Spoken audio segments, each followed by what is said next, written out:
Assalamualaikum warahmatullahi ta'ala wabarakatuh. Waalaikumsalam warahmatullahi wabarakatuh.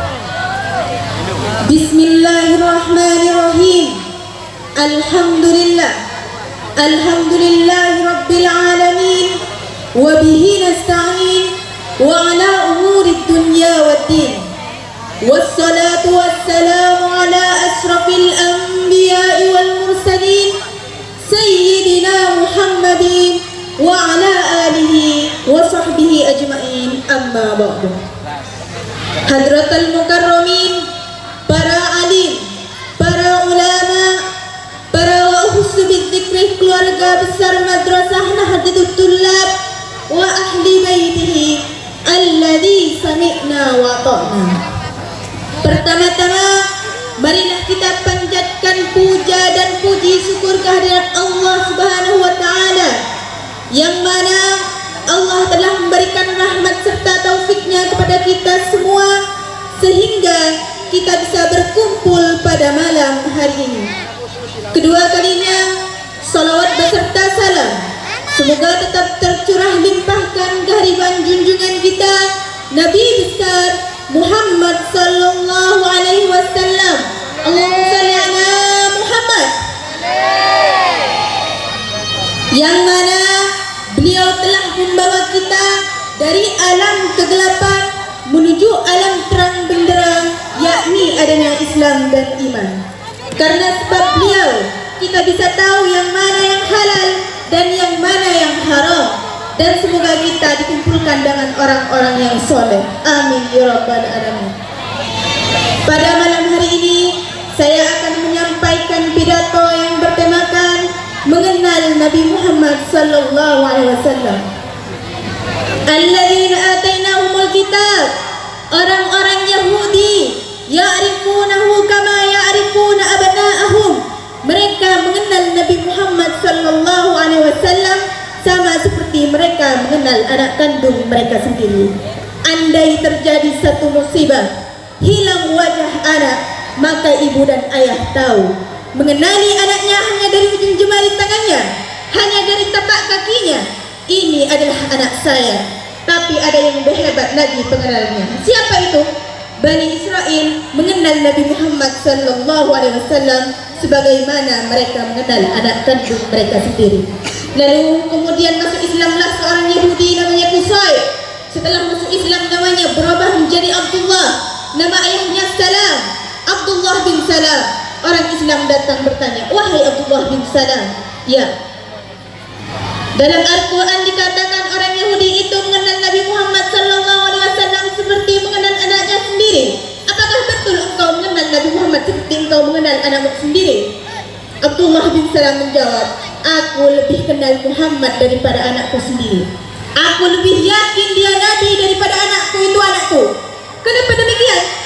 Anakku itu aku katakan anakku, tapi aku tidak sepenuhnya yakin. Bisa saja istriku berselingkuh dengan laki-laki lain dan aku tidak tahu. Sedangkan Muhammad itu adalah Nabi. Aku tahu karena tanda-tanda yang ada pada dirinya yang disebutkan dalam kitab suci kami.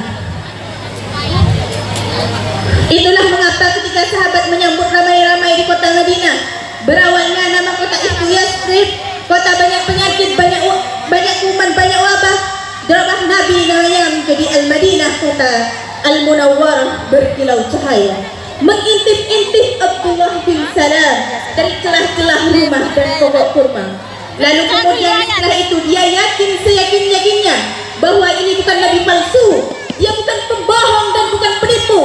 Maka dia pun bersyahadat, saksikanlah wahai Muhammad sallallahu alaihi wasallam, asyhadu an la ilaha illallah, aku bersaksi tiada Tuhan selain Allah, wa annaka, sesungguhnya engkau adalah Rasul utusan Allah.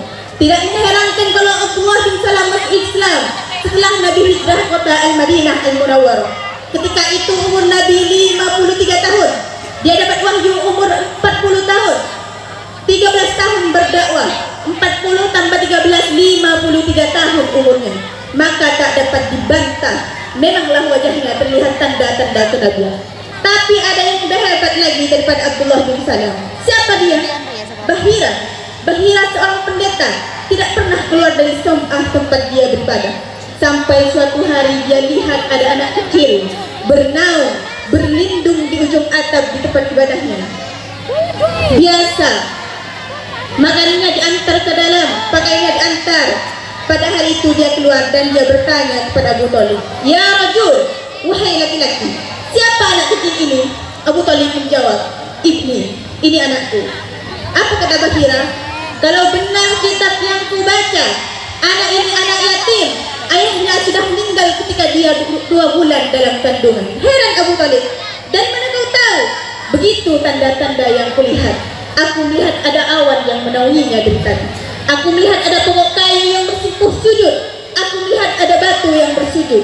Maka bawa anak ini pulang ke kota Mekah. Jangan kau lanjutkan perjalanan ke negeri Sam. Aku khawatir karena Yahudi di negeri Sam banyak mengenalinya. Mereka sedang menunggunya.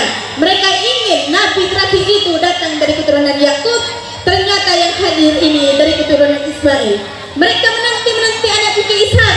Ternyata yang hadir ini dari buah Ismail. Aku khawatir mereka akan bunuhnya. Bawalah dia pulang." Abu Thalib. Abu Thalib membatalkan perjalanan dagangnya demi menjaga nyawa keponakannya. Nyawa dia berikan untuk Sayyidina Maulana Muhammad sallallahu alaihi wasallam. Mereka mengenal Nabi Muhammad. Bagaimana dengan kita? Ayah kita Muslim, ibu kita Muslimah. Kita tinggal di negeri mayoritas Muslim. Apakah anak-anak kita sudah mengenal Sayyidina Maulana Muhammad sallallahu alaihi wasallam?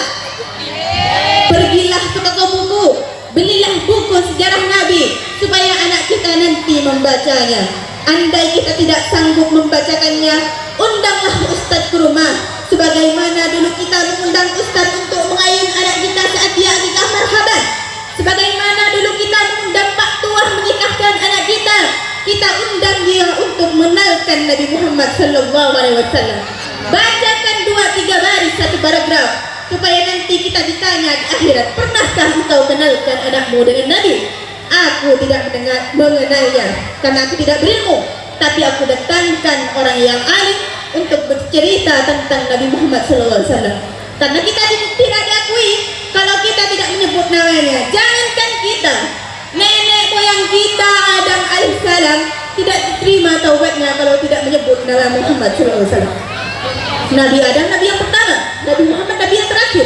Bagaimana mungkin nabi yang pertama itu menyebut nabi yang terakhir? Dia belum lahir. Bagaimana mungkin ayahnya belum menikah? Abdullah belum jumpa dengan anaknya. Bisa Adam menyebut nama Muhammad? Begitu yang disebutkan dalam hadis. Ketika Nabi Adam berdoa kepada Allah, doa yang paling tua dihafal seluruh orang Islam. Rabbana balamna anfusana wa illam taghfir lana wa tarhamna lanakunanna minal khasirin. Begitu dalam Al-Qur'an. Dalam hadis ada tambahan, Allahumma inni atawassalu ilaika bijahi Muhammad sallallahu alaihi wasallam. Aku meminta kepada engkau ya Allah, berkat Muhammad sallallahu alaihi wasallam, ampunkanlah dosaku dan dosa Hawa. Allah mengampunkan dosanya karena menyebut nama Muhammad sallallahu alaihi wasallam. Dari mana kau kenal Muhammad wahai Adam? Allah bertanya, bukan Allah tidak tahu, Allah Maha tahu. Allah hanya ingin beritahu kepada siapa yang tidak tahu. Dari mana kau kenal Muhammad wahai Adam? Adam menjawab, lamma khalaqtani, ketika kau ciptakan aku min turab, dari tanah, nafakta fir ruhi, kau tiupkan ruh ke dalam tubuhku, rafa'tu ra'si, ku angkat kepalaku. Saat ku angkat kepalaku, aku lihat ada nama bersanding dengan namamu di tiang aras, di tiang singgasana, makhluk Allah paling besar. Ketika itu aku melihat ada satu nama bersanding dengan namamu. Nama itu adalah nama Muhammad sallallahu alaihi wasallam. Pastilah dia orang yang istimewa bagimu ya Allah. Maka disebut namanya supaya engkau ampunkan aku. Belum ada jasadnya, belum ada darahnya, belum ada dagingnya, Nabi Adam sudah menyebut namanya. Lalu bagaimana dengan kita? Dia pernah ada di kota Mekah, dia pernah ada di kota Madinah. Hanya saja kita tidak ditakdirkan bertemu dengannya. Tapi dia begitu sayangnya kepada kita. Ketika pelipisnya pecah berdarah, giginya retak dan patah pada perang Uhud, sahabat datang, ya Rasulullah, berdoalah, engkau punya doa mustajab. Nabi-nabi punya doa mustajab. Satu kali doa ada yang telan bumi, satu kali doa ada yang telan angin puting beliung. Berdoalah ya Rasulullah Apa kata Nabi? Aku tidak akan pakai doa itu. Kenapa tidak kau pakai? Syafa'atan li ummati yaumal qiyamah. Aku simpan doaku itu untuk umatku nanti pada hari kiamat. 1400 tahun yang lalu dia sudah ingat kita.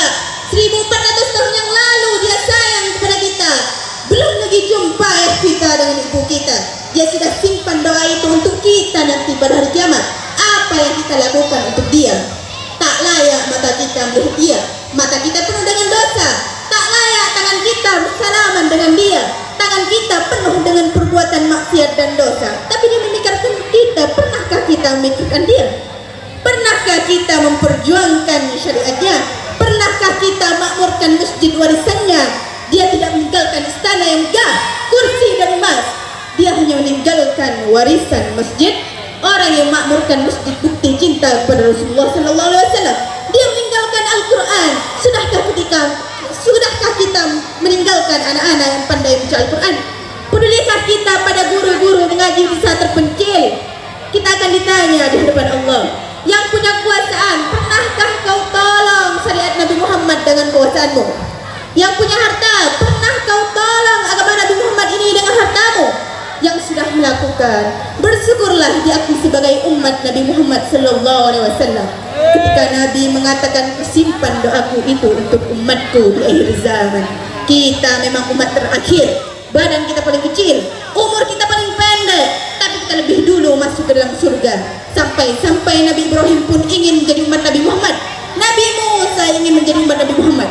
Nabi Isa ingin menjadi umat Nabi Muhammad sallallahu alaihi wasallam. Lau kana Musa hayyan, seandainya Musa itu hidup sekarang, ma wasahu illa yatabi'ani. Dia akan ikut aku, kata Nabi Muhammad sallallahu alaihi wasallam.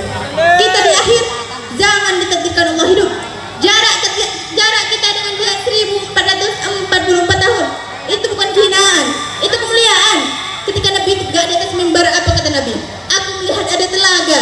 Siapa yang telaga itu, dia tidak akan haus. La yasma'u fiha abada. Dia tidak akan haus untuk selamanya. Siapa yang akan minum telaga itu? Kami. Antum ashabi. Kalian adalah sahabat-sahabatku. Kalian akan minum telaga itu karena kalian bersama dengan aku. Tapi ada makhluk yang spesial. Mereka tidak pernah berjumpa aku. Mereka tidak pernah melihatku. Mereka tidak pernah bertemu dengan aku. Tapi mereka akan minum telaga itu. Dan mereka itu adalah umat di akhir zaman. Assalamualaikum warahmatullahi wabarakatuh.